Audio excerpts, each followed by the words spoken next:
சாப்பிட்டீங்களா? காலைல டிஃபன் சாப்பிட்டேயா. அப்படிங்களா? சரிங்கம்மா சரிங்கம்மா.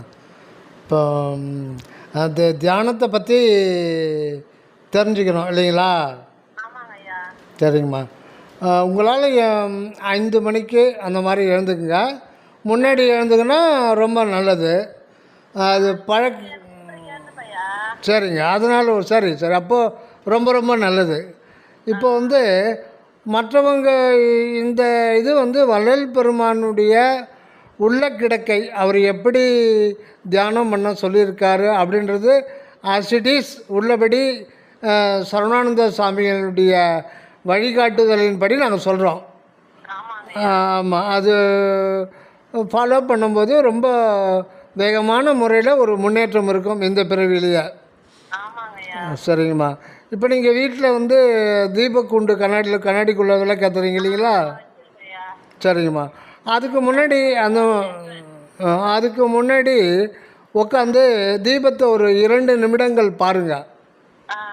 அந்த தீபச்சுடரை வந்து 2 நிமிடங்கள் பாருங்கள். அப்படியே அது மனப்பாடம் ஆகிடுது இல்லையா? ஆமாம், ஒரு 5 நிமிடங்கள் அல்லது 3 நிமிடங்கள் அருட்பெருஞ்சோதி அருட்பெருஞ்சோதி தனிப்பெருங்கருணை அருட்பெருஞ்சோதி அந்த மந்திரம் ஒரு 3-4 நிமிடங்கள் சொல்லுங்கள். அடுத்தது அந்த தீபத்தை உள்ளே கொண்டு வரணும்.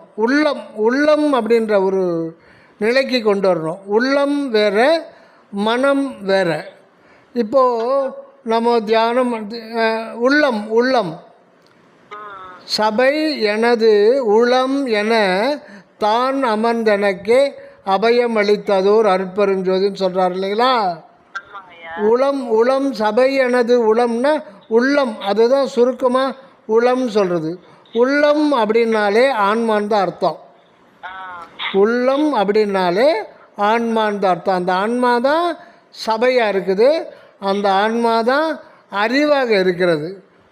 அதனால தான் வள்ளல் பெருமான் சுத்த சன்மார்க்க பெருநெறி ஒழுக்கத்தில் 2வது கரண ஒழுக்கத்தில் முக்கியமாக வலியுறுத்துகிறார். வேறு எதுவும் சொல்லலை.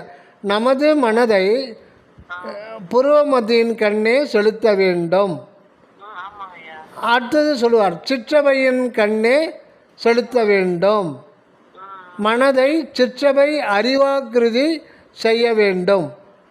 2 அன்பர்கள் சொன்னது குறித்து வச்சுருக்காங்க உரைநடை பகுதியில். இது 3த்தையும் நம்ம அனலைஸ் பண்ணோம். அதாவது மனதை புருவ மத்தியின் கண்ணே செலுத்த வேண்டும். இப்போ இது வேறவா அல்லது மனதை சிற்றபையின் கண்ணே செலுத்த வேண்டும் இது வேறவா அல்லது வந்து உள்ளம் அப்படின்ற அது வேறும்னா எல்லாமே ஒன்று தான். ஆக புருவ மத்தியன்னா நாம் அதாவது 2 புருவங்கள் நடு இருக்கு இல்லைங்களா? மூக்குக்கு மேல் நுனி, மூக்குக்கு கீழ் நுனி கீழே சுவாசிக்கிறோம். மேல் நுனியில் தான் பொதுவாக அங்கே தான் பொட்டு வைக்கணும். நடு நெத்தியில் இல்லை. பொட்டு வைக்கிற இடம் வந்து 2 புருவங்களுக்கு இடைப்பட்ட ஒரு இடத்துக்கு பேர் தான் புருவ மத்தி, அதாவது மூக்குனுடைய மேல் நுனிப்பகுதி. இந்த இடத்துல தான் வந்து மனம் வந்து அறிவாகவே இருக்கு. மனம் அறிவாகவே இருக்கு. ஏன் என்னம்மா? புரியல.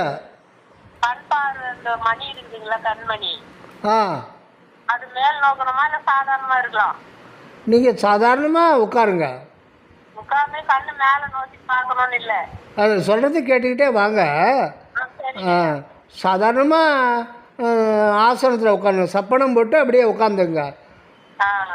சில பேர் ஒரு காலத்துக்கு மடக்கி வச்சிங்கன்னா அது வந்து சுகாசனன்னு பேர்.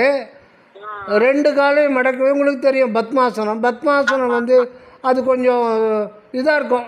கொஞ்ச நேரம் பொறுத்து வலிக்க ஆரம்பிக்கும். நமக்கு வந்து சுத்த சன்மார்க்கத்தில் ஆசனம் வந்து முக்கியம் கிடையாது. ஆசனம்னா முக்கியம் கிடையாது யோக மார்க்கத்தில். ஆனால் ஆசனத்தில் உட்காந்தா உங்களுக்கு வந்து உடலில் இருக்கிற சில வியாதிகள் போயிடும். அதனால் அது கொஞ்ச நேரம் உட்காந்து இதாச்சுன்னா நீங்கள் மறுபடியும் சாதாரணமாக சப்பனம் போட்டே உட்காந்துக்கலாம். ஏன்னா 55 வயசு ஆயிடுச்சுன்னு சொல்கிறீங்க இல்லைங்களா? சாதாரணமாக நம்ம எப்படி சப்பனம் போட்டு உட்காந்துக்கலாம். இல்லை ஒரு காலத்துக்கு தொடமலை வச்சுக்கிறனாலும் வச்சுக்கலாம். அது சுகாசனம், அதில் ஒன்றும் கஷ்டம் இல்லை. அது ஒரு பொருட்டே கிடையாது. அது நீங்கள் சாதாரணமாகவே உட்காந்துங்க. இப்போ வந்து புற வழிபாடு 3 நிமிடங்கள் பண்ணாலே போதும். ஆ சுத்த சன்மார்க்கம்ன்றது அக வழிபாடு தான்.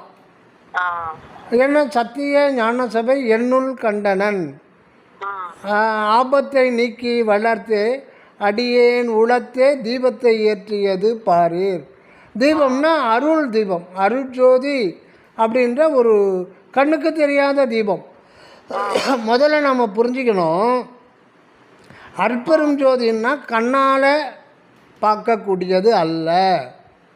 இப்போ கண்ணில் நம்ம வந்து கண்ணாடிக்குள்ளே நம்ம தீபத்தை பார்க்குறோம் இல்லைங்களா, அந்த மாதிரிலாம் கிடையாது. அது அற்பெருஞ்சோதின்ற அது ஒரு வெளி. இது வந்து ஆதாரம் சொல்கிறேன், இதை நீங்கள் கவனமாக வச்சுங்க. அருட்பிரகாச மாலைன்னு சொல்லிட்டு ஒன்று வருது இல்லைங்களா, திருவருட்பாவில் 100 பாடல் வரும். அதில் முதல்லையே சொல்லுவார், உலகமெல்லாம் உதிக்கின்ற ஒளிநிலை. ஒளிநிலைன்னா ஜோதி நிலை. உலகமெல்லாம் இந்த பிரபஞ்சம் முழுதும் எத்தனை கோடி கோடி கோடி உலகங்கள் இந்த பிரபஞ்சத்தில் மிதந்துக்கிட்டு இருக்கு. இதெல்லாம் எங்கிருந்து உதிக்குன்னா பெருஞ்சோதி. அற்பெருஞ்சோதியில் பெருஞ்சோதி 2ஆக பிரித்து சொல்கிறார். பிரிக்க முடியாது, அற்பெருஞ்சோதியை பிரிக்க முடியாது. ஒரு கருத்துக்காக நம்ம வந்து அதை பிரித்து காமிக்கிறார். உலகமெல்லாம் உதிக்கின்ற ஒளிநிலை, இந்த பெருஞ்சோதி நிலையிலிருந்து தான் இந்த கண்ணால் பார்க்குற இந்த பொருள் உலகம்லாம் இங்கிருந்து தான் உருவாகுது. மெய்யின்பம் உருகின்ற வெளிநிலை. வெளின்னா ஸ்பேஸ், வெட்டவெளி. வெட்டவெளின்னா நாம் நினைக்கிற வெட்டவெளி கிடையாது. மெய் வைத்து அழியா வெறுவெளி தனில் உரு தெய்வப்பதியாம் சிவமே சிவமேன்னு வருதா. மெய் வைத்து அழியா வெறுவெளி. வெறுவெளின்னா சுத்த வெளி. சுத்தம் அப்படின்னாலே அருள். நல்லா ஞாபகம் வச்சுக்கணும். சுத்தம்னா நினைப்பு மரப்பற்ற நிலை மட்டும் அல்ல, அதில் குற்றம் குறை மாசு எதுவும் கிடையாது. தூய அருள் உணர்வு வெளி, அதுதான். அதை மெய்யின்பம் உருகின்ற வெளிநிலை. மெய்யின்பம்னா சச்சிதானந்தம், நித்தியானந்தம், பேரானந்தம், பேரின்பம். அது எங்கன்னா வெளியில் தான் அது ஏற்படுது. அந்த வெளி தான் வெளியில் நாம் பார்க்குற வெளி கிடையாது, அது வந்து பூத வெளி. நான் வள்ளலார் சொல்கிற வெளி அருள் வெளி. அந்த அருள் வெளி நமக்குள்ளே இருக்குது. அந்த அருள் வெளியாக தான் நாம் இருக்கிறோம். அந்த அருள் வெளி தான் நாமாகவும் இருக்குது, கடவுளாகவும் இருக்குது. இது வந்து ஒரு பேசிக்காக நம்ம தெரிஞ்சுக்கணும்னா தியானத்துக்கு கை கூடும். தியானம் வந்து ஓஹோ இதுதான் போல இருக்குது உண்மையான தியானம் நாமளே புரிஞ்சுக்கிறோம். அதை தான் வந்து பொது உணர்வு உணரும் போதலால் பிரித்தே அது எனில் தோன்ற அற்பெருஞ்சோதி வருதுங்களா. பொது உணர்வு அப்படின்னா பொதுன்னா இப்போ விவசாயிங்க இந்த பக்கம் 1 ஏக்கர் நிலம் வச்சிட்ருப்பான், லெஃப்ட் சைடு இருக்கிற 1 ஏக்கர் நிலம் வச்சிட்ருப்பான். அந்த மாதிரியே போகும். நடுவில் தண்ணி காவா போகும். தண்ணி காவா வந்து இவனுக்கா அவனுக்கா, அதுதான் பொது. அதுதான் பொது உணர்வுன்றது. அருள் அருள் என்கின்ற உணர்வு வந்து கடவுளுக்கும் பொதுவாக இருக்குது, மனிதனுக்கும் பொதுவாக இருக்குது. அந்த அருள் உணர்வு எப்போ நமக்கு புலப்படும்னா மனம் 6வது அறிவு இருக்கு இல்லைங்களா, பகுத்தறிவு. அந்த பகுத்தறிவு கடந்து செல்லும்போது தான் அது கொஞ்சம் கொஞ்சமாக அணுவாக அனுபவம். சடாலெலாம் அனுபவம் ஆகாது. ஆனால் இறைவனுக்கு அது எப்போவுமே இயற்கையிலே இருக்கு. அதை பொதுவாகவே வச்சுருக்கார். இதுதான் ரொம்ப அதிசயம். அதனால்தான் அருளே நாம் அறிவாய் என்று அருளிய சிவமே வருதுங்களா. 3 முறை சொல்லுவார். அருளே நாம்னா கடவுளை சொல்லலை, இந்த உலகத்தில் இருக்கிற எல்லா மனிதர்களும் சேர்ந்து ஒன்று தான், அது சிவம்தான். சிவம்தான் எல்லோருமாய் புறத்தில் இருக்குது. இதை வள்ளல் பெருமான் வந்து ஒரு பாட்டில் சொல்கிறார். வண்ணம் வேறு எனினும் வடிவு வேறு எனினும் மன்னிய உண்மை ஒன்றே. உண்மைன்னா கடவுள். சுத்த சன்மார்க்கத்தில் உண்மைன்னா பொய் பேசாது இருக்கிறதுன்னு அர்த்தம் இல்லை. ம். உள்ளே இருக்கின்ற மெய்ப்பொருள், அதுக்கு பேர் உண்மை. ம். அதனால தான் வள்ளல் பெருமான் இயற்கை உண்மை இயற்கை உண்மை அப்படின்றார். நடராஜபதி மாலையில் இயற்கையே உண்மையாகி இயற்கையே விளக்கமாய் இயற்கையே இன்பமாய், அந்த இயற்கை தான் வள்ளல் பெருமான் கடவுள் கடவுள்ன்றார். அதுதான் உண்மைன்னு பேர். நாம் உண்மைன்னா பொய் பேசாது இருக்குன்னு நினச்சிக்கிறோம். உண்மைன்னா என்றும் உள்ளீடாக உள்ள மெய், மெய்னா மெய்ப்பொருள். அதனால்தான் திருவள்ளுவர் மெய் உணர்தல் அப்படின்னு போட்டார். கடவுளை உணர்தல்லாம் போடலை. மெய்ன்றது மெய்ப்பொருள்ன்றது பொதுவானது, பொதுவானது. அதனால்தான் மேயினை மெய்ப்பொருள் விளங்கினை நீ அது ஆயினை என்றருள் சிவம் தனிப்பெரும் தந்தையே அப்படின்வார். வருதுங்களா? மேயினை, மேயினா தயாராகி உன்னுடைய முயற்சினால் மேல்நிலை நின்று நோக்கி உள்நோக்கி பார்த்து பார்த்து நிற்றல் தான் மேயினை.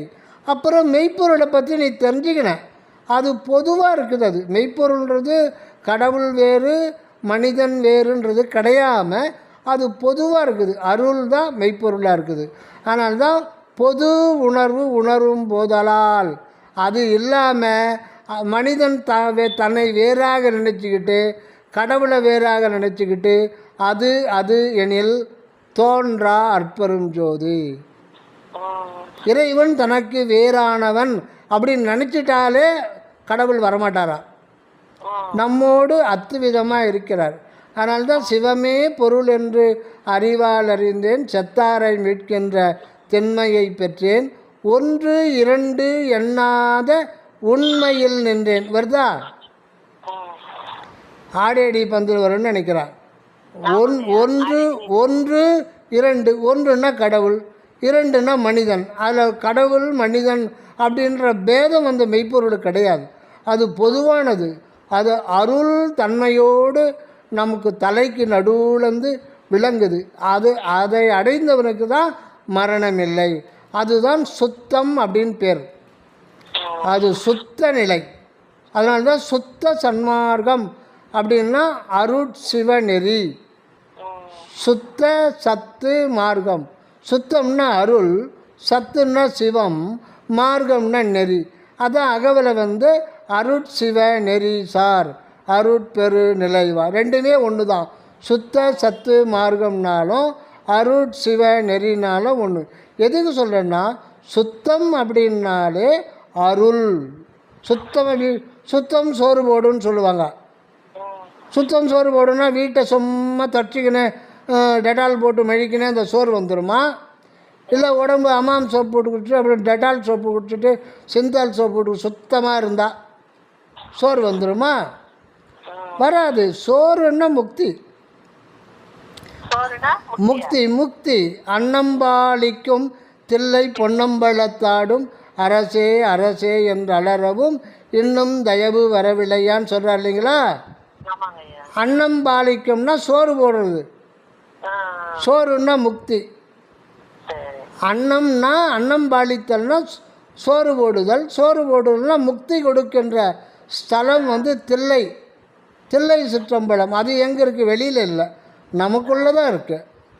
அந்த சிற்றம்பலம் தான் சிற்றவை. அதனால்தான் சிற்றவையின் கண்ணே மனதை செலுத்த வேண்டும் அப்படின்றார். சரி, இப்போ புருவமத்தின்னு சொல்கிறாருங்களா? என்னம்மா சிற்றவைக்கு போகணும் நாம. அதுதான் சொல்ல வரேன். புருவ மத்தியன்னா நாம் நினைக்கிற மாதிரி வெளியில் கிடையாது. அது உட்புறமாக நாம் அந்த லொக்கேஷன் சொன்னோம் இல்லைங்களா? அந்த பொட்டு வைக்கிற இடம் 2 புருவங்களுக்குள்ள அதில் ஒரு 1.5 இன்ச்சுக்கு உள்ள ஒரு இடம் இருக்குது. பொதுவாக இதை தேகத்தை வச்சுலாம் கணக்கிடவே முடியாது. அது தனியாக இருக்குது. அது ஒரு தனிப்பட்ட இடம். இதுக்கும் அது உடம்புக்குள்ளே இருந்தாலும் அந்த ஆன்மா அது தனி வெளியில் தான் இருக்குது.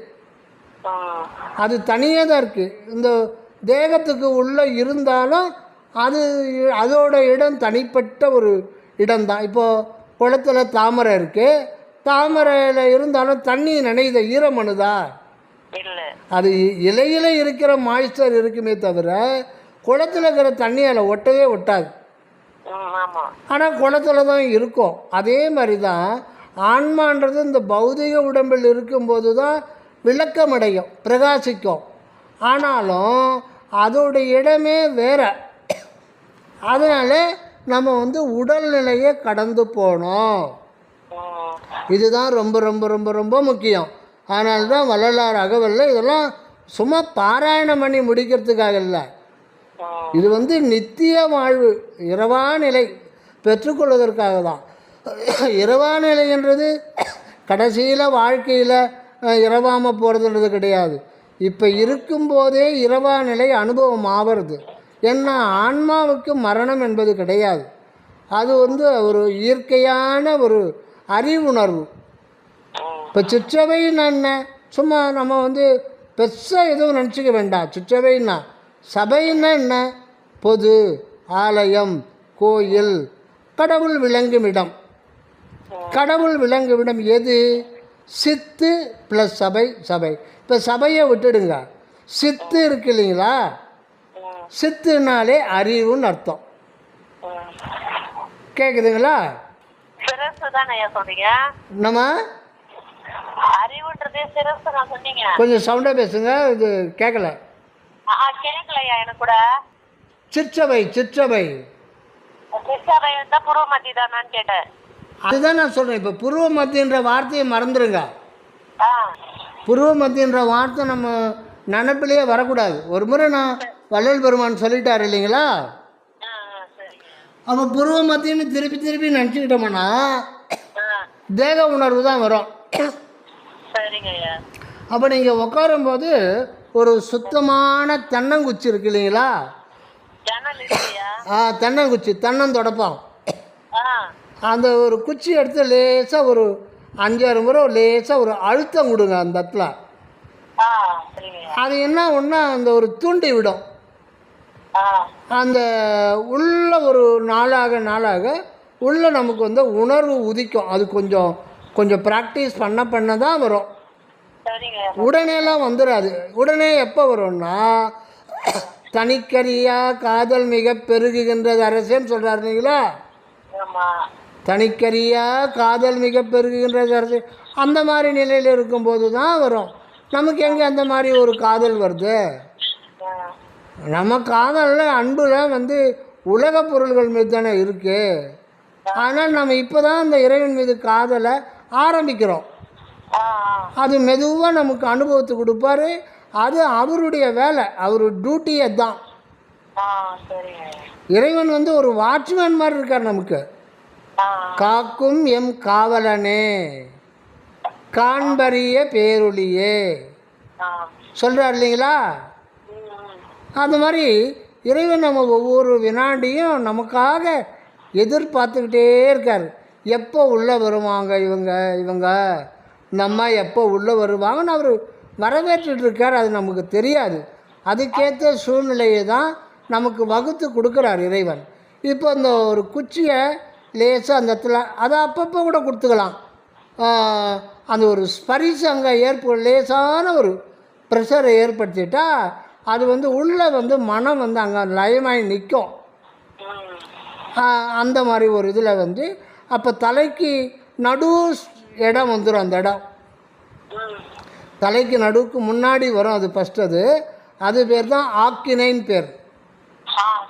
ஆக்கினை ஆஞ்சா சக்கரம்னு சொல்கிறது. அதெல்லாம் யோகத்தில் சொல்லுவாங்க. நம்ம அதை போட்டு குழப்பிக்க வேண்டாம். அந்த பெயர் தெரிஞ்சுக்கிட்டு தான் உள்ளே போகணுன்னு அர்த்தம் கிடையாது. லட்டுன்னு பேர் தெரிஞ்சுக்கின பிறகு கொடுத்த பிறகு தான் அது இனிக்குமா? லட்டுன்னு பேர் தெரிஞ்ச பிறகு தான் இனிக்குமா? ஆமாம், அது பேருக்கு அதுக்கும் சம்மந்தம் இல்லை. அது பேர் தெரிஞ்சனாலும் ஒன்று தான், தெரிலனாலும் ஒன்று தான். ஜஸ்ட்டு ஒரு இன்ஃபர்மேஷனுக்கு ஆக்கினைன்னு சொல்லிட்டு சொல்கிறாங்க. அதனால் அந்த பேர் தெரிஞ்சுக்கிறதுனால மட்டும் அந்த இடத்துக்கு போயிட முடியாது. அங்கே எதுக்குன்னா அங்கே தான் அறிவு நிலை கொண்டு இருக்கிறது.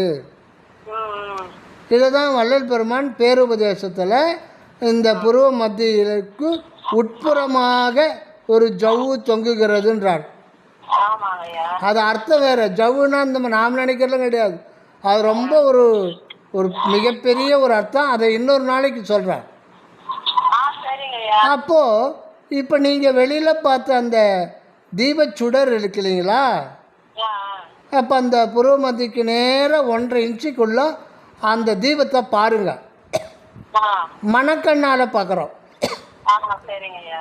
மணக்கண்ணால் நம்ம பார்க்குறோம்.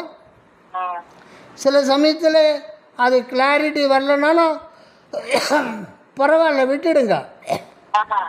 விட்டுடுங்க. தயவு அப்படின்னு சொன்னாலே போதும். தயவு தயவு தயவு. ஏன்னா வள்ளல் பெருமான் என்னை நிலைமிசை ஏற்றி விட்டது யாதெனில் தயவுன்னுவார். ஏன்னா தியானம் பண்ணும்போது மந்திரம் ரொம்ப நீளமாக இருக்கக்கூடாது. அதுவே இதாகிடும். மனசு சொல்லில் நின்றோம். என்னங்கம்மா? போதும். வள்ளலாறு சொல்கிறேன், என்னை நிலைமிசை ஏற்றி விட்டது யாதெனில் தயவு. தயவு என்னும் கருணை தான் என்னை மேலேற்றி விட்டது. அந்த தயவுக்கு ஒருமை வர வேண்டும். ஒருமை இருந்தால் தயவு வரும். தயவு வந்தால் பெரிய நிலை மேல் ஏறலாம். ஒப்பற்ற தயவுடைய பேரறிவே பூரண இன்பமாம். சத்திய நிலைதனை தயவினில் தந்தனை. சத்தியம் சத்தியம் சத்தியம் எனவே இத்தகை வெளுத்தும் என்சனி தந்தையே சித்திகள் எல்லாம் தெளிவித்து எனக்கு சத்திய நிலைதனை தயவினில் தந்தனைன்னா ஏதோ ஒரு போனால் போட்டோம் அப்படின்னு கொடுத்துறதில்ல. அந்த தயவு என்ற 3 எழுத்திலேயே சுத்த சன்மார்க்கத்தை அடக்கிட்டார் இறைவன். அடக்கி தான் அதனால்தான் என்னை ஏற்றி விட்டது யாதெனில் அருட்பெருஞ்சோதின்னு சொல்லாமல் தயவு நின்றார். அருட்பெருஞ்சோதி அருட்பெருஞ்சோதி தனிப்பெருங்க அருட்பெருஞ்சோதி இந்த 4 வார்த்தையுமே இந்த 3 எழுத்தில் அடங்கிடுது. சரி, விட்டுடுங்க. அது உங்களுக்கு அது விருப்பம் இல்லைன்னா அருட்பெருஞ்சோதி மகா மந்திரமே சொல்லுங்கள். அதனால் எந்த ஒரு இதுவும் இல்லை. என்னங்கம்மா? சரிங்கம்மா.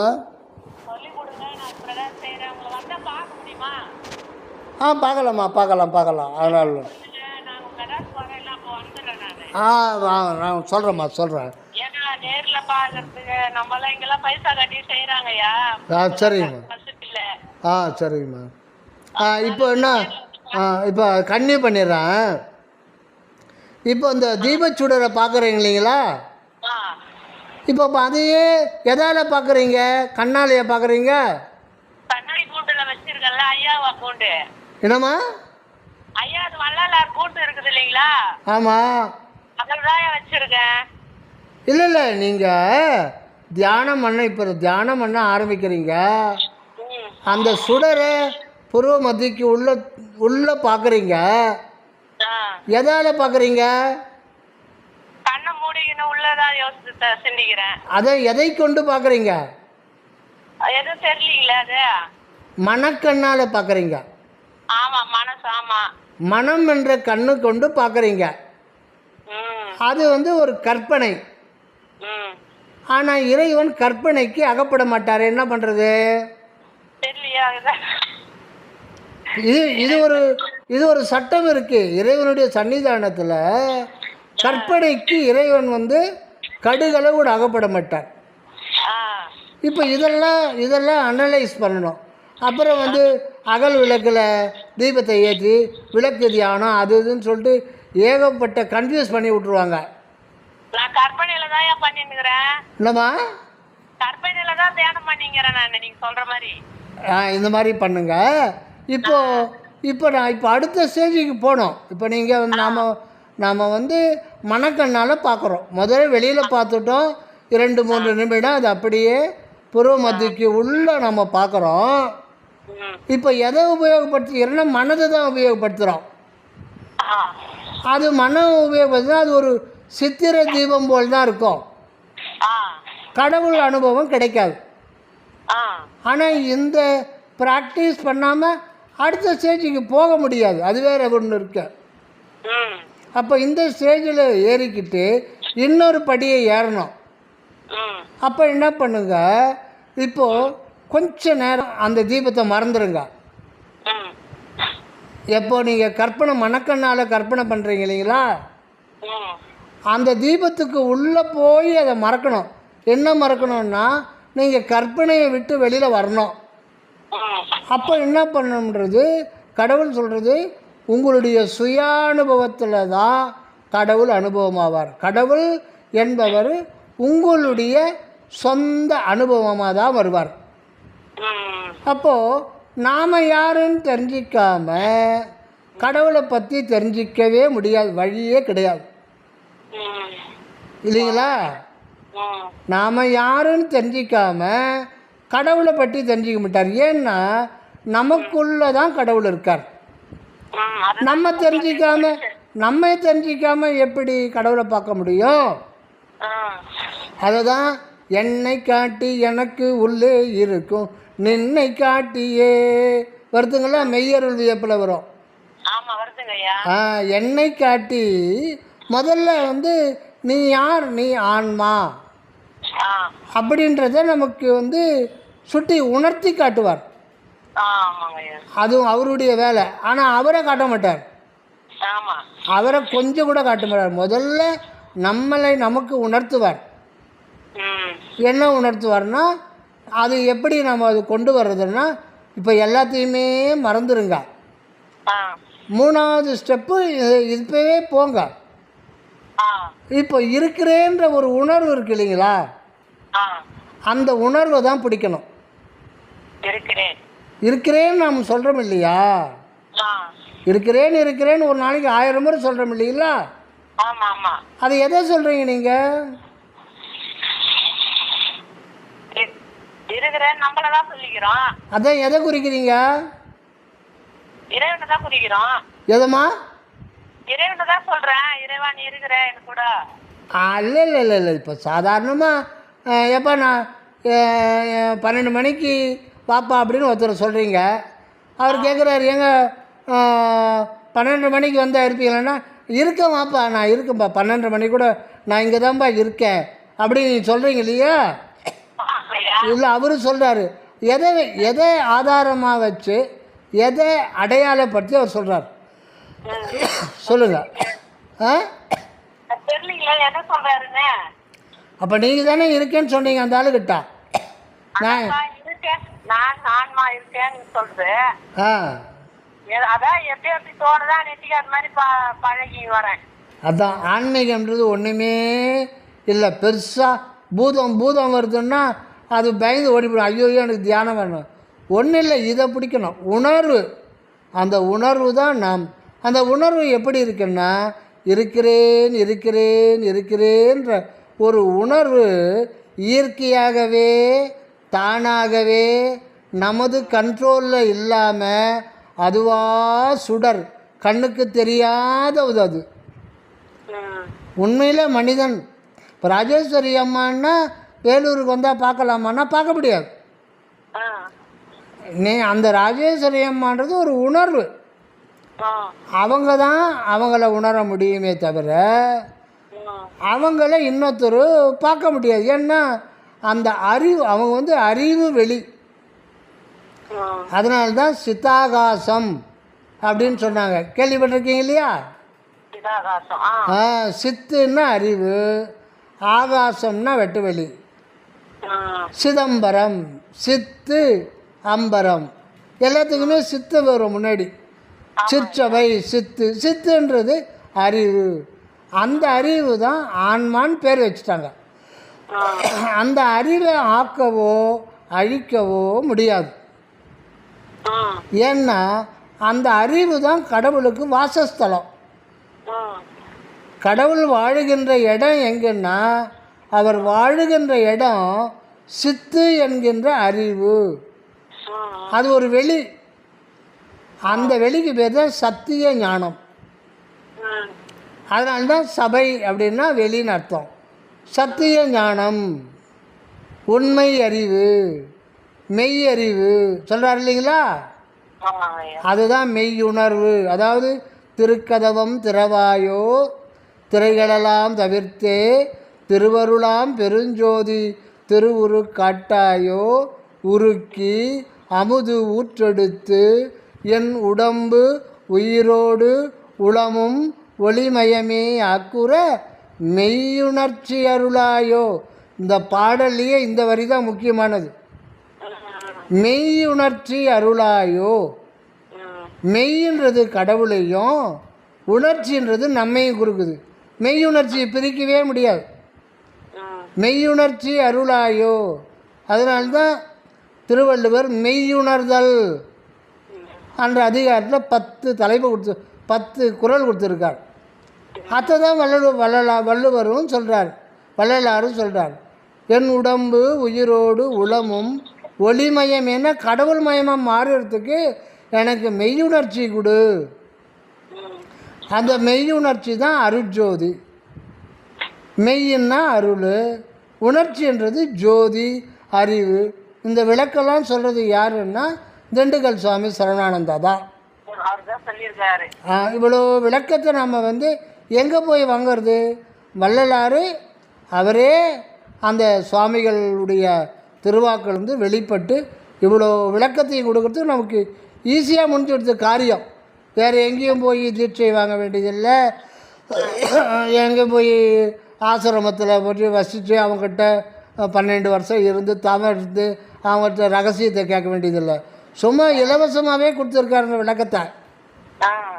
அதனால் அந்த மெய் உணர்ச்சியில் மெய்ன்றது கடவுளையும் உணர்ச்சியும் நம்மையும் குறிக்குது. நம்மையும் கடவுளை இப்போ பிரிக்க முடியுமா? அந்த உணர்ச்சி அல்லது அறிவு அல்லது சபை அல்லது சித்து எல்லாமே ஒன்று தான். அதுதான் நமக்கு இருக்கிறேன்ற உணர்வுக்கு ஆதாரமாக இருக்கிறது.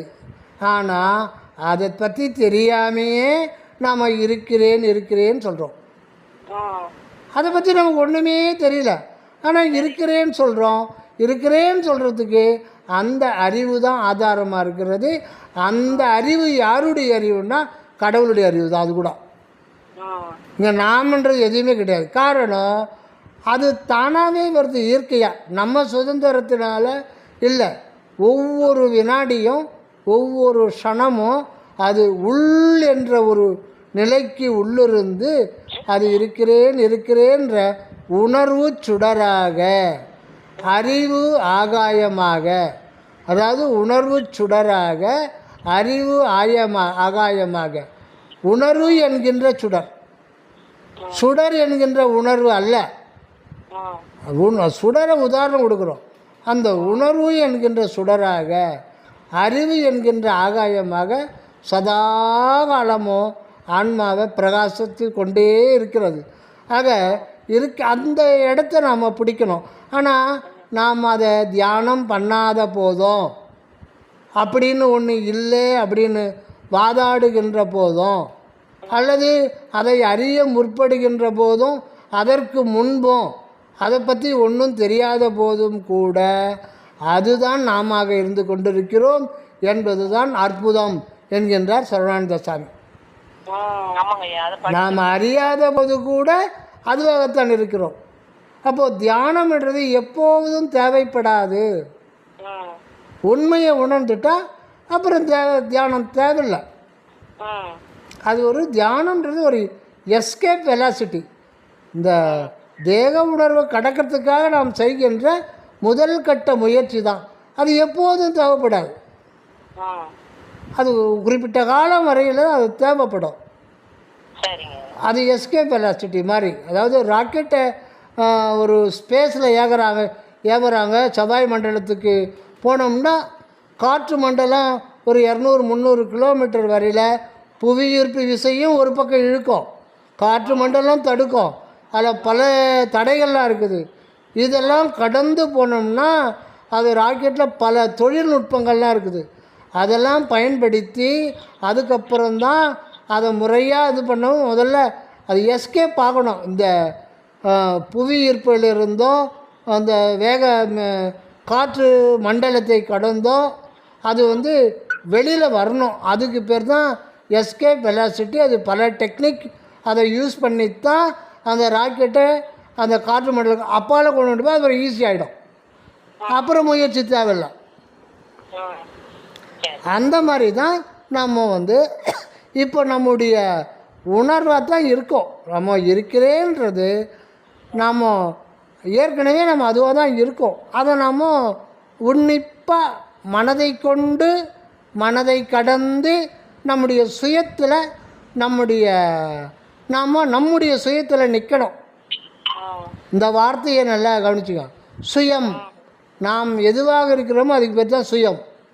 நம்முடைய சுயம், சொந்த சுயம், நம்முடைய மூல நிலை அது எதுன்னா அறிவு நிலை தான். அறிவு நிலை தான் நம்முடைய மூல நிலை. அது இயற்கையாக உள்ளது. அதுக்கு ஆதியும் இல்லை அந்தமும் இல்லை. காரணம், ஆதி அந்தம் இல்லாத ஆண்டவர் விளங்குகின்ற இடம், அவர் வாழுகின்ற இடம், அவர் அனாதியே பள்ளி எழுந்துகிற இடம் அந்த அறிவு தான். அதனால்தான் வள்ளல் பெருமான் மனதை சிற்றவை அறிவாக்கிருதி செய்ய வேண்டும்ன்றார். சிற்றவையினாலே அறிவு தான். சிற்றவையினாலே அறிவா. மனதை அறிவாக மாற்றிக்கோ. ஏன்னா மனம் எப்பவுமே அலைஞ்சிக்கிட்டே இருக்கும். அறிவு அந்த மாதிரி அலையாது. அது ஒரு நிலையாகவே இருக்கும் எப்பவுமே. மனதை அறிவாக மாற்றிக்கணும். அப்போது சஞ்சலம், துக்கம், துன்பம் எதுவுமே இருக்காது. ஏன்னா அந்த அறிவு இயற்கையானது, அனாதியானது, ஆதி அந்தம் அல்லாதது, ஆனந்தமே வடிவானது, அழிவற்றது அப்படின்றத நம்ம காலப்போக்கில் உணர்கின்ற நிலையே அது ஒரு மரணமில்லா பெருவாழில் அது ஒரு 50%ன்னே சொல்லிடலாம். ஒரு காலம் நம்ம தவறிட்டோன்னா கூட அடுத்த பிறவியில் நம்ம அதை அடைய முடியும், அடைஞ்சிடலாம். ஆக நம்ம இருக்கும் பொழுதே இரவா நிலையை பற்றி நம்ம தெரிஞ்சுக்கிறது தான் சாகா கல்வி. ஆக நீங்கள் ஃபஸ்ட்டு ஸ்டெப்பு 2-3 நிமிடம் அருட்பெருஞ்சோதி மந்திரத்தை சொல்லிக்கிட்டு தீபச்சுடரை உற்று பார்க்குறீங்க. அப்படியே உள்ளே வர்றீங்க. புருவ மத்தியில் தென்னங்குச்சி கொண்டு ஒரு 5-6 அழுத்தம் லேசாக அழுத்தம் கொடுத்தோடனே மனம் லயமாகி நிற்கும். அப்புறம் உள்ளே போய் ஒரு 1.5 இன்ச்சுக்குள்ளே ஒரு வெற்றிடத்தை மனதால் கிரியேட் பண்ணி வெளியில் பார்த்த தீபத்தை உள்ளே பாருங்கள். அதை ஆண்டவராகவே பாவனை பண்ணுங்கள். கொஞ்ச நேரம் ஒரு 10 நிமிஷம் பாவனை பண்ணிவிட்டு அப்புறம் இது கூட கற்பனை தான். ரெண்டுமே கற்பனை தான். அடுத்தது கற்பனை கடந்து போனோம்னா அதுக்கப்புறம் நம்முடைய சுய உணர்வு நிலைக்கு வரணும். நம்ம இருக்கிறேன்னு சொல்கிறோம் இல்லைங்களா, அந்த அனுபவத்தை, அது அனுபவம் தான் நமக்கு. நீங்கள் இருக்கிறது உங்களுக்கு அனுபவம் ஆகுதா, எனக்கு அனுபவம் ஆகுதா? எனக்கு அனுபவம் ஆகாது நீங்கள் இருக்கிறது. என்ன, நீங்கள் யூஆர் இன்விசிபிள் பர்சன். உண்மையில் ஒரு மனிதன்றவர் கண்ணால் பார்க்க முடியாத ஒரு அறிவு வடிவம் தான். உண்மை மனிதனை கண்ணாலேயே பார்க்க முடியாது. புற வடிவம் தோல், அது மேல் போர்த்திய தோல். இதனால்தான் அருணகிரிநாதர் பாடுவார், தோளொடு மூடிய கூரையை நம்பி. ஒரு பாட்டு வரும் திருப்புகழில், ரொம்ப இது ஃபேமஸான பாட்டு. தோளொடு மூடிய கூரையை நம்பி, இதை நம்பி நான் கெட்டேன், இதை நம்பி தான் இந்த வாழ்க்கையை அமைச்சிக்கிறேன்னு. இது உள்ள அர்த்தம் பார்த்தா என்ன இருக்கும்? காலையில் ஒரு வாக்கிங் போகும்போதே அந்த மழையில் ஒரு பெரிய தவளை, அது மேலே ஒரு வேன் ஏறிட்டுருக்கு. அதை பார்த்தேன். மொத்தம் அதில் இருக்கிற குடல் மூளைகளில் சிதறி அப்படியே இருக்குது. அது அப்படியே நான் கற்பனை பண்ணுங்க. சும்மா ஜஸ்ட்டு கற்பனை பண்ண தப்பே கிடையாது. கற்பனை பண்ணி பார்க்கணும். நம்ம மேலே, என் மேலே இப்போ லாரி ஏறிடுச்சு, அதே நிலை தான். உள்ள என்ன இருக்கு? எல்லாம் அசுத்த பொருள்கள். இதுவா நான், இதையா நானுன்னு சொல்லிட்டு இருந்தேன். இதுதான் வள்ளல் பெருமான் அற்புதமாக ஒரு பாடலில் பாடுறார், ஒரு ஏக்கமாக. புன்புலால் உடம்பின் அசுத்தமும், புலால்னா மாமிசம், புண் அப்படின்னா இழிந்த ரொம்ப நாத்தம் பிடிச்ச உடம்பு. புன்புலால் உடம்பின் அசுத்தமும் இதனில் புகுந்து நான் இருக்கின்ற புணர்ப்பும். அந்த வார்த்தை வருது பாருங்க, நான் இருக்கின்றேன். நாம் எதை சொல்கிறோம்? இந்த உடம்பை தான் சொல்கிறோம். ஆமாங்கய்யா. கிடையாது. அது அறிவு நிலையிலிருந்து தான் அது சதா வெளிப்பட்டுக்கிட்டே இருக்குது. இப்போ சூரியன்லேருந்து சுடர் சதா பூமியை அடையுது இல்லையா? அதுக்கு ஓய்வு ஒழிவு இருக்கா? இல்லை. அதே மாதிரி தான் உள்ளொளியிலிருந்து அந்த சுடர் அதனுடைய சுடர் தான் நம்முடைய அறிவாக வருது. அப்போ நம்முடைய அறிவுன்றது உண்மையில் ஒன்றுமே கிடையாது. ஏன்னா அது தானாகவே வருது. நம்ம இருக்கிறேன்னு சொல்கிறது நம்முடைய சுதந்திரத்தால் இருக்கலை, அது இருக்க வைக்குது. நம்மளை தானாகவே இருக்க வச்சிட்ருக்கு. அதனால் நாம் இருக்கிறோம். இருத்தல் என்பது தானாக நடக்கும் ஒரு இயற்கையான ஒரு நிகழ்ச்சி தான். அது இறைவன் செய்கின்ற திருநடன நிகழ்ச்சி, அருள் விளக்கம்தான். நமக்கு தலை நடுவில் அங்கிருந்து இருக்கிறேன்ற ஒரு உணர்வு அங்கிருந்து தொடங்கி இந்த உடம்பு ஃபுல்லாக வியாபித்திருக்கு. உடம்பு ஃபுல்லாக வியாபித்ததுனால நம்ம முதல்ல விட்டுட்டு கடைசியை பிடிச்சிக்கிறோம். அதனால்தான் புன்புலால் உடம்பின் அசுத்தமும் இதனில் புகுந்து நான் இருக்கின்ற புணர்ப்பும் என்பொலாமணியே எண்ணி நான் எண்ணி ஏங்கியே ஏக்கம் நீ அறிவாய் வன்புலால் உண்ணும் மனிதரை கண்டு மயங்கி உள்நடுங்கி ஆற்றாமல் என்பலாம் கருக இளைத்தனன் அந்த இளைப்பையும் ஐயனி அறிவாய். இந்த உடம்பு புலால் உடம்பு, அசுத்தமான மாமிச உடம்பு. எலும்பு, நரம்பு, தோல், இரத்தம், சதை, மஜ்ஜை, சுக்கிலம், இப்படி 7 தாதுக்களாலான நாற்றம் நிறைந்த உடம்பு. சதா வியர்வையும் அழுக்கையும் மலத்தையும் யூரினையும் வெளிப்படுத்திக்கிட்டே இருக்கும். குளிக்கலைன்னா நாத்தடிக்கும், வாய் பல்லு விளக்கலைன்னா நாத்தடிக்க, கிட்டவே வர முடியாது. மலஜலம் கழிக்கலைன்னா அவன் ஒரு கூட்டத்தில் உட்காந்து பாம்பு போட்டான்னா கூட்டமே கலைஞ்சிரும். அவ்வளோ நாறுகின்ற இந்த உடம்பு. இத்தை போய் நானும் இதுக்குள்ளே புகுந்து இத்தை போய் நானும் நான் சொல்கிறேனே இறைவா, உனக்கு நியாயமாயுது.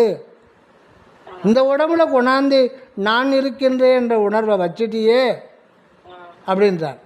ஆக இதுலேருந்து நம்ம விடுபட்டு போகிறதுக்கும் ஒன்று தான் காரணமாக இருக்குது. இதிலேயே பைண்டாகி இதிலேயே பிணைந்து இதோடு கலந்து இதுவாகவே இருக்கிறதுக்கு ஒன்று தான் காரணமாகுது. அது என்ன? மனம்தான். மனம் மேலேயும் போகும் கீழவும் போகும். நமக்கு கீழ்முகமாகத்தான் இருக்குது. இப்போ அதை மேல்முகமாக திருப்பணும்.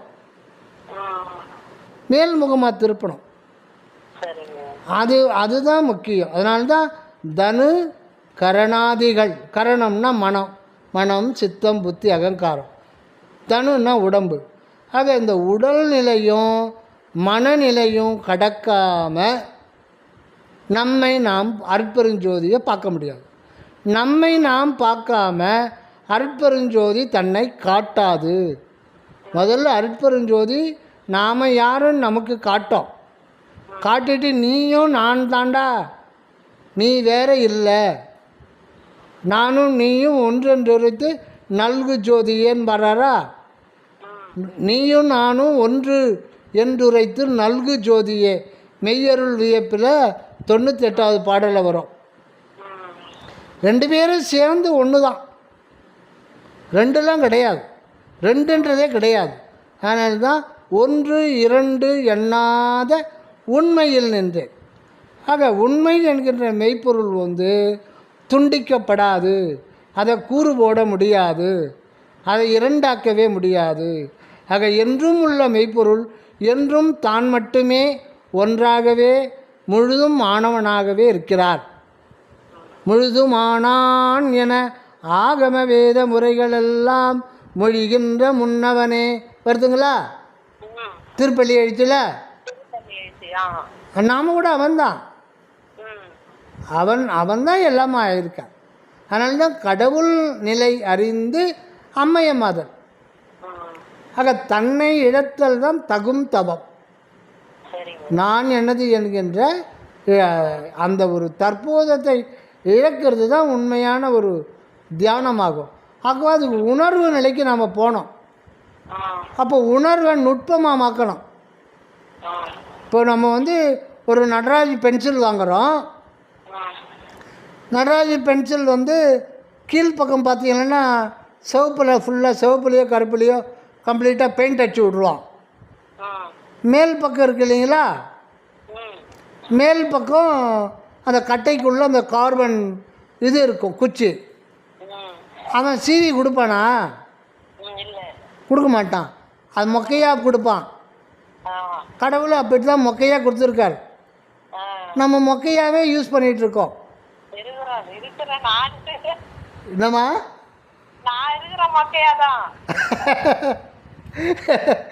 அது மொக்கையாகவே யூஸ் பண்ணிகிட்ருக்கோம். அது புத்திசாலி அறிவாளி என்ன பண்ணுறான், அது கொஞ்சம் சுமாராக இருக்கிறத லேசாக தீட்டி அது அப்படியே தான் இருக்குது, அதில் வந்து டிராயிங் போடுறான். வாத்தியார் சொல்கிறாரு, பெரிய வந்து இந்த உலக மேப்பை A4 ஷீட்டில் போட்டுன்னு வர சொல்கிறார். எல்லா ஊர் பேர், நாடு பேர், ஊர் பேர் எல்லாம் வரணும். அந்த பையன் அது போட முடியல. இது திட்டு பெருசாக வருது கோடு, எப்படி போட முடியும்? அறிவாளி என்ன பண்ணுறான், அதை ஷார்ப்னரில் வச்சு அவன் திட்டுறான். இவன் என்ன பண்ணுறான், அதை மேற்கொண்டு பிளேடோ, நாங்களாம் பிளேடு தான் அப்பா யூஸ் பண்ணி போட்ட பிளேடு எடுத்து முதல்ல கத்தியில் சீவிட்டு இல்லை பிளேடில் சீவிட்டு அப்புறம் கீழே வச்சு அப்படியே மெதுவாக செதுக்குவோம். அப்படியே ஊசி மாதிரி வரும். தரையிலேயே இல்லை நைஸான சிமெண்ட் தரையில் கூட தேய்க்கலாம். தேய்ச்சிட்டு இப்போ பாருங்கள், அந்த ஒரு நுட்ப நிலையில் நீங்கள் டிராயிங் போடும்போது சின்னதாக எவ்வளவு மெலிசான கோடு கூட போடலாம். இப்போ உலக மேப்பை போட்டுடலாம். மொக்கையாக போட முடியுமா? போட முடியாது. நாம் இப்போ நான்லாம் மொக்கையாக தான் யூஸ் பண்ணிகிட்ருக்கேன். அதை நம்ம அதை வந்து ஷேர் பண்ணிவிட்டு அதை மேலே செலுத்தணும். அதே மாதிரி தான் எல்லாமே. பென்சிலை எப்படி தீட்டுறோமோ அதை மாதிரி நம்ம வந்து அறிவை வந்து கூறாக்கணும். அப்போது அதனுடைய நுனிப்பகுதியில் மன நினைப்பு மரப்பற்ற தன்மை வந்துடும். அது மேல் நோக்கியே இருக்கும். இன்னும் நம்மளில் சில பேர் மேல் பக்கமே யூஸ் பண்ணுறதில்ல. கடையிலேருந்து வாங்கியாந்து அவன் மூடி வச்சுருக்கான் பாருங்கள், யூஸ் பண்ண வேண்டான்ட்டு பின்பக்கமாக அதில் சீவி யூஸ் பண்ணுவான். இப்போ நாம் அந்த மாதிரி தான் இருக்கோம். உலக பக்கமாக போயிட்டுருக்கோம். அந்த பக்கத்தை பற்றியே நமக்கு தெரியாது. வாங்கம்மா வாங்கம்மா வாங்க வாங்க வாங்கம்மா வாங்க வாங்க வாங்க வாங்க. அப்படிங்களா? ரொம்ப சந்தோஷம், ரொம்ப சந்தோஷம். சரிங்கம்மா. Very good very good very good. வாங்க, நான் உங்களுக்கு இதுதானே உங்களுடைய செல்ஃபோன் நம்பரு? இது டச்சு செல்லு தானே? சரி, நான் உங்களுக்கு அட்ரஸ் அனுப்புகிறேன். வாங்கம்மா வாங்க, அவசியம் வாங்க. நீங்கள் என்னைக்கு வரணும்னு சொன்னீங்கன்னா எங்கள் வீட்டில் சாப்பாடு செஞ்சு வைக்கோம். எத்தனை பேர் வர்றீங்கன்னு சொன்னீங்கன்னா எத்தனை பேர்னாலும் பரவாயில்ல. வாங்க, எத்தனை பேர். ஏன்னா தியானத்தை பற்றி சரணானந்த சாமி என்ன சொல்லியிருக்கிறான்னு தெரிஞ்சுக்கிட்டு தானே. அதனால் இன்னொருத்தருக்கு இதை சொல்லும்போது அதில் ஒரு புண்ணியம் நமக்கு கிடைக்கட்டுமே.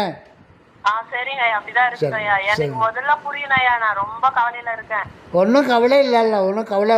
உங்களுக்குள்ள அருட்பெருஞ்சோதி ஆண்டவர் இருக்கிறதுனால தான் நம்ம இன்னைக்கு சந்திக்க முடியுது.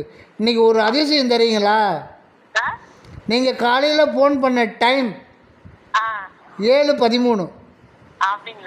ஆமாம், 7:13 தான் தியானத்தில் முக்கியம். அது இன்னொரு நாளைக்கு சொல்கிறேன்.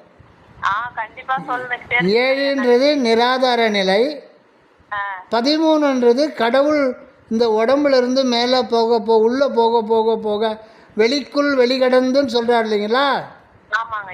அந்த இடம் 13வது ஸ்டேஜில் தான் கடவுள் இருக்கார். அதுதான் வள்ளல் பெருமான் திரையோதச நிலைன்னு சொல்லுவார். ஆமா. திரையோதச நிலை சிவவெளி நடுவே, அதுதான் சிவவெளின்றார். சிவவெளி நடுவே வரை ஓத அரு சுகவாழ்க்கை மெய்ப்பொருளேன்றார். வரை ஓத அரு, வரை ஓதருன்னு வரும், அதை பிரித்து படிக்கணும். வரை அப்படின்னா எல்லையே, அதுக்கு எல்லையே கிடையாது. அந்த மாதிரி சுகம்ன்றார்.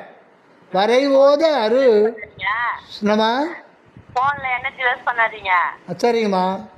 என்ன நேர்லயே பார்த்தோமா நமக்கு இன்னும் நிறைய புரிதல் வரும். சரிங்கம்மா சரிங்கம்மா சரிங்க. அதனால நாங்க 12ஆம் தேதி கிளம்புறோம் வடலூர் சபையில இருந்து. Okay okay okay okay. 23 10 நாள் பயணம். சரிங்கம்மா ஓகேம்மா ஓகே. அப்ப கண்டிப்பா நான் உங்களுக்கு கால் பண்ணிட்டு கண்டிப்பா நாங்க வீட்டுக்கு வந்து நான் எல்லாத்தையும் கத்துக்கணும் வரணுன்றது எனக்கு ஐயாவோட ஆணை. கண்டிப்பாக வாங்கம்மா கண்டிப்பாக. ஏன்னா நீங்கள் ஃபோன் பண்ண டைம் முதல்ல 7:13 ஒரு நல்ல ஒரு சுத்த சன்மார்க்கம்னாலே 7.13 தான். 7 என்ற நிராதார நிலை. சிற்றவை நம்ம தலைக்கு நடுவில் இருக்கிற இடம் 6வது மன அறிவை கடந்த 7வது மெய்யறிவு நிலையில் 13வது ஸ்தானத்தில் தான் அந்த திரையோதச. 3ன்னா 3, தசம்னா 10, 3 10 13, அதான் திரையோதசம் அப்படின்றார். இதை சொல்லும்போது தான் உரநிலை பகுதியில் பூதநிலை, கரணநிலை, பிரகிருதி நிலை, மோகின நிலை, மாயா நிலை, அசுத்த மாயா நிலை, அசுத்த மகா மாயா நிலை, சுத்த மாயா நிலை, சுத்த மகா மாயா நிலை, சர்வ மகா மாயா நிலை, குண்டல் நிலை, பரிகிர நிலை, பிரணவ நிலை, திருவருள் நிலை கடைசியில் தான் இருக்குது. அந்த கடைசியில் இருக்கிறவரோட கூட தான் அதுதான் முதல். உண்மையில் அங்கேருந்து பார்க்கும்போது அதுதான் முதல். நமக்கு 13வது ஸ்டேஜில் இருக்கு. ஆமாம் சரிங்க. சரிங்கம்மா பண்ணுங்கம்மா. நீங்கள் சொன்னதுதான். சரிங்கம்மா. நன்றி ஐயா. நீங்க சாப்பிட்டு ரெஸ்ட் எடுங்க. நான் கண்டிப்பா பாட்டிக்கு வந்துட்டு கால் பண்றேன். ஓகேம்மா. எனக்கு அட்ரஸ் அனுப்புங்க. 2 பேர் வரும்னு நினைக்கிறேன். ஓகேம்மா. நன்றி. இவ்வளவு நேரம் நீங்க சொன்னதுக்கு ரொம்ப நன்றி. ரொம்ப நன்றிங்கம்மா. தயவு அருட்பெருஞ்சோதி ஆண்டவராவே உங்களை நினைக்கிறேன். தயவு அற்பருங்க. நான் சண்டே வந்தா கேளுங்கம்மா. கண்டிப்பாக பண்ணுங்கம்மா. நன்றி ஐயா. ரொம்ப நன்றி ஐயா. ஒரு பண்ணுங்க போது ஒரு காலையில் 11 மணிக்கு பண்ணுங்க. அப்படி இல்லைன்னா சாயங்காலம் ஒரு 4 மணிக்கு பண்ணுங்க. நைட்டு ஐயா? நைட்டு வேண்டாம். நான் நைட்டு 8 மணிக்கு மேலே அதிகமாக யூஸ் பண்ண மாட்டேன். சரிங்க ஐயா. காலையில் 11 மணி 12 மணிக்கு கூட பண்ணுங்க. அப்படி வாய்ப்பு இல்லைன்னா சாயங்காலம் 4 இல்லை 5க்கு பண்ணுங்க. சரிங்க ஐயா. கண்டிப்பா பண்றேன். அந்த புக்ல இருக்கிற மாதிரி ஃபாலோ பண்ணலாம் தானே ஐயா? எதுமா? புரியல.